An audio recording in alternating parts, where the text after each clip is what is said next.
ओम सर्वेभ्यो नमो नमः। तो जैसा कि हमने पिछली कक्षा में देखा था कि प्रारंभिक रचना अनुवाद कौमुदी का हम लोग पहला अभ्यास कर रहे थे और उसमें मैंने कुछ शब्द आपको लिखवाए थे, कुछ शब्द रूप थे और कुछ धातु रूप थे। और उसमें से राम शब्द के प्रथमा और द्वितीय विभक्ति में हमने रूप याद किए हैं और धातु रूपों में पठ धातु का प्रथम पुरुष लिखवाया गया था। तो अब उसी को कैसे वाक्यों में प्रयोग करना है उसको हम लोग समझेंगे। उससे पहले कुछ नियम हैं जो आपको जान लेने हैं। जैसे कि सबसे पहला नियम है कि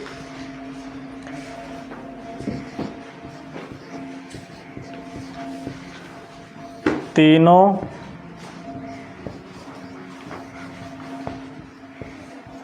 लिंगों में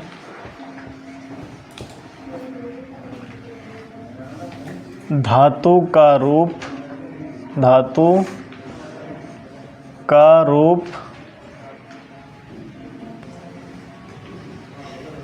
वही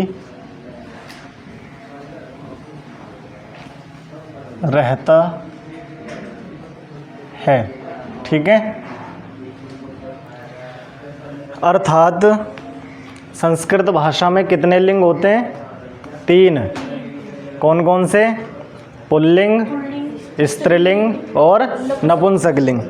तो इन्होंने वही कहा कि तीनों लिंगों में धातु का रूप वही रहता है से तात्पर्य समान रहता है, अर्थात एक जैसा रहता है। ठीक है। तीनों लिंगों में धातु का रूप वही रहता है। जैसे हमने कल पढ़ा था कि पठ धातु का जो प्रथम पुरुष में रूप बनते हैं, क्या बनते हैं? पठति, पठतः, पठन्ति। तो वैसे ही कहा कि इन्होंने जैसे बालक पढ़ता है, ठीक है, तो क्या बनाएंगे? बालकः पठति। और ये बालक क्या है? पुल्लिंग में है ना, तो पठति क्रिया हो गई। और यदि यहाँ पे हो बालिका पढ़ती है तो बालिका पठति, ये स्त्रीलिंग है। आगे है एक नपुंसकलिंग में, जैसे मित्रम, तो मित्रम पठति, मित्र पढ़ता है। तो हमें यहाँ पर ये जानना है कि जो नियम बताया है कि तीनों लिंगों में धातु का रूप वही रहता है, अर्थात समान रहता है। तो बालक है, पुल्लिंग में आता है बालकः शब्द, वह पढ़ रहा है तब भी पठति लगाया। बालिका शब्द स्त्रीलिंग है, वह बालिका पढ़ रही है तब भी क्रिया में पठति लगा। मित्रम यह नपुंसकलिंग होता है किंतु क्रिया फिर भी वही पठति यही रही। तो तीनों लिंगों में धातु का रूप समान रहता है। ठीक है, ये हमें जानना है। तो कोई भी लिंग हो, धातु में परिवर्तन नहीं आएगा। ठीक है, धातु सेम रहेगी। ये समझ में आ गया? अच्छा जी। उसके बाद है नियम नंबर 2 कि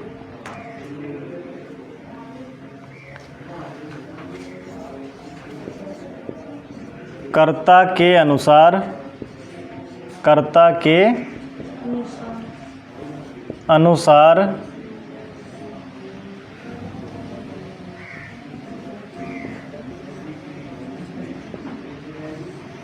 क्रिया का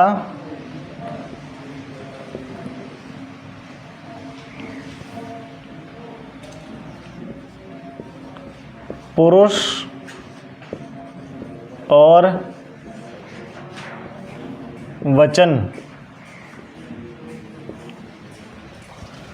कर्ता के अनुसार क्रिया का पुरुष और वचन होता है। पुरुष कितने होते हैं? तीन। कौन कौन से? प्रथम पुरुष, मध्यम पुरुष और उत्तम पुरुष। इंग्लिश में देखो, हाँ थोड़ा सा ये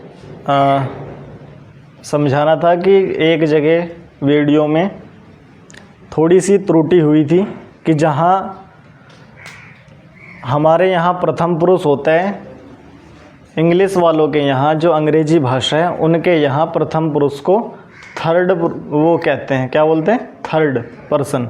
कौन सा? Third person. हमारे यहाँ वह प्रथम है, उनके यहाँ वह थर्ड है। मध्यम का वही है, सेकंड पर्सन।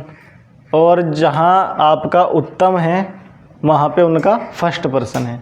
हमारे यहाँ उत्तम को तीसरे नंबर पे रखें, लेकिन अंग्रेजी वालों के यहाँ उत्तम को फर्स्ट पे रखें। तो फर्स्ट पर्सन उनका उत्तम पुरुष होता है, सेकंड तो सेकंड मध्यम पुरुष वही है ना, और जो प्रथम है उनके यहाँ वो थर्ड पर्सन है। तो उसी को समझ लेना। दूसरा यहाँ पे आ जाते हैं नियम हमारा जो समझा रहे थे कि कर्ता के अनुसार क्रिया का पुरुष और वचन होता है। वचन कितने होते हैं? तीन। कौन कौन से? एक वचन, द्विवचन और बहुवचन। तो वचन पे ही उदाहरण देख लेते हैं। जैसे उदाहरण कि यदि कर्ता हमारा, जैसे वही है, बालक जाता है या बालक पढ़ता है, तो बालकः पठति या फिर गच्छति, जो भी हम बनाना चाहें। तो यहाँ पे समझना ये है कि कर्ता के अनुसार, कर्ता हमारा बालक है, यह बालक जो है प्रथम पुरुष का कर्ता है और एक वचन है। ठीक है, बालक जो है प्रथम पुरुष है और एक वचन है। तो जो क्रिया है हमारी पठति, वह भी प्रथम पुरुष और एक वचन की आएगी। ठीक है, समझ रहे हो? जो हमारी क्रिया है वह भी प्रथम पुरुष एक वचन की ही आएगी। इसमें देखिए कैसे भेद होता है। माना कि यहाँ पे दो मनुष्य हैं, दो मनुष्य पढ़ते हैं, तो मनुष्य की संस्कृत मनुष्य भी होती है, और क्या लिखवाया था आपको? नरः। तो द्विवचन में जैसे रामौ वैसे ही नरौ। तो दो नर है, तो यहाँ पे क्या आएगी क्रिया? ये प्रथम पुरुष द्विवचन का है, तो क्रिया भी प्रथम पुरुष द्विवचन की आएगी। तो द्विवचन में क्या बनते हैं? पठतः। क्या बनते हैं? पठतः। इस प्रकार से, क्योंकि प्रथम पुरुष द्विवचन है तो क्रिया भी प्रथम पुरुष द्विवचन की ही आएगी। समझ गए? तो ये नियम था कि कर्ता के अनुसार क्रिया का पुरुष और वचन होता है। लिंग से प्रभाव नहीं पड़ता। यदि यहाँ बालिका है तो तब भी पठति होगा, लेकिन बालक है तब भी पठति होगा। बस आपको क्या उसके अनुसार क्या बदलेगा? पुरुष और वचन। क्या बदलेगा? पुरुष और वचन। तो यदि कर्ता आपका प्रथम पुरुष एक वचन का है तो क्रिया भी प्रथम पुरुष एक वचन की आएगी। यदि कर्ता प्रथम पुरुष द्विवचन का है तो क्रिया भी प्रथम पुरुष द्विवचन की ही आएगी। समझ गए सभी? ठीक है।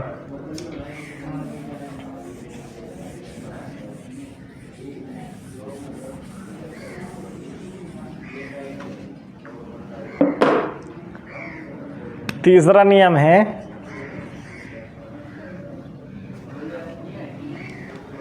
कर्ता में, लिख लेना इसको, कर्ता में प्रथमा और कर्म में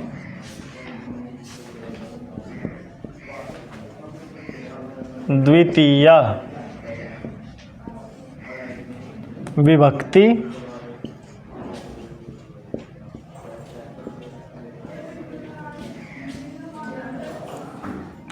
होती है। विभक्तियाँ कितनी होती हैं? 7। कितनी? 7। तो उसको समझना है कि कर्ता में प्रथमा और कर्म में द्वितीया विभक्ति होती है। अर्थात जो भी क्रिया को करने वाला होता है, जो भी क्रिया को करने वाला होता है वह कहलाता है कर्ता। जो भी जिस भी कार्य को करता है वह कर्ता कहलाता है। और जो जिस कार्य को करता है वह कर्म हो जाता है। जैसे उदाहरण से समझाता हूँ, जल्दी समझ में आएगा। पहले हम देख लेते हैं कर्ता वाला। एक जो उदाहरण था अपने पास कि बालक पढ़ता है, तो बालकः पठति, बालक पढ़ता है तो बालकः पठति। अब इन्होंने कहा कि कर्ता में प्रथमा होती है, तो हमारा पठति क्रिया कौन कर रहा है? बालक। तो बालक क्या हुआ? कर्ता। और कर्ता में कौन सी होती है? प्रथमा। कौन सी? प्रथमा। तो हमेशा वाक्य में ध्यान रखना, कर्ता में प्रथमा विभक्ति होती है। जैसे जैसे आगे बढ़ेंगे तो हो सके कुछ चेंज आ जाए, क्योंकि कर्ता में कहीं कहीं पर तृतीया भी होती है। तो जब जब जैसे जैसे हम आगे बढ़ेंगे वैसे वैसे आपको वो भी पता लगेगा। लेकिन फ़िलहाल आपको क्या याद रखना है कि कर्ता में प्रथमा विभक्ति होती है और कर्म में द्वितीया होती है। तो अब कर्म का देख लेते हैं। कर्म किसे कहते हैं? जैसे माना बालक पढ़ता है, लेकिन यहाँ यदि हम बोलें कि बालक पुस्तक पढ़ता है, तो बालकः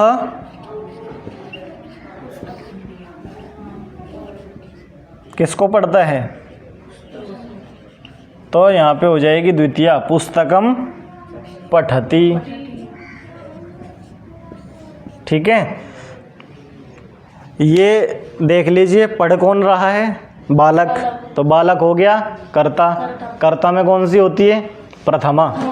तो बालकः क्या पढ़ रहा है? तो पुस्तक जो हो गई वह होगी कर्म। कर्म में कौन सी होती है? द्वितीया।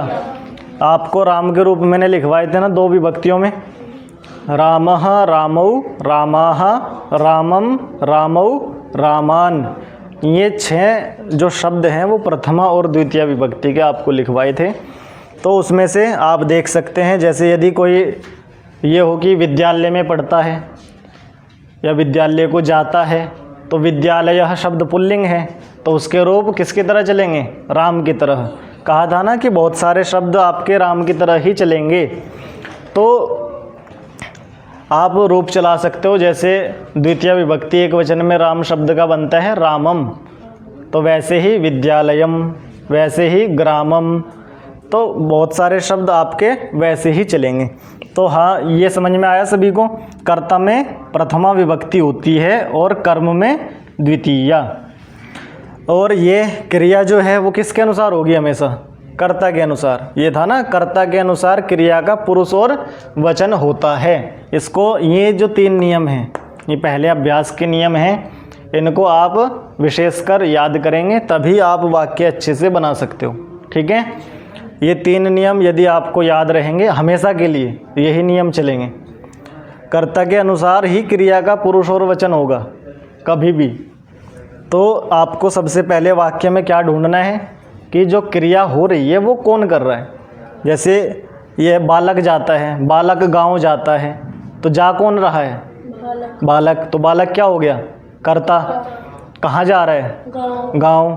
तो गांव हो गया कर्म। तो बालक में कौन सी हो जाएगी? प्रथमा विभक्ति। तो क्या बनता है? बालकः। कहाँ जा रहा है? गांव। गांव का द्वितीय में क्या बनेगा? ग्रामम। तो बालकः ग्रामम, और जाता है के लिए गच्छति। ठीक है, तो इस प्रकार से आप वाक्य बना सकते हैं। आपको हिंदी में बहुत सारे वाक्य में, जो अपने पास पुस्तक है प्रारंभिक रचना अनुवाद कौमुदी, उसका जो अभ्यास कार्य है, एक तो होता है याद करने वाला, दूसरी तरफ कुछ हिंदी में वाक्य लिखे होते हैं, उनको संस्कृत में बदलना होता है। ठीक है, तो कल आप उन वाक्यों को बना करके लाएंगे और उसके बाद यहाँ से भी बनवा दिए जाएंगे। ठीक है, कि आप सही बनाए हैं या गलत, उसको भी आप यहाँ पे चेक कर लेंगे। ठीक है। चलिए आज के लिए इतना ही, ठीक है। ओम शांति।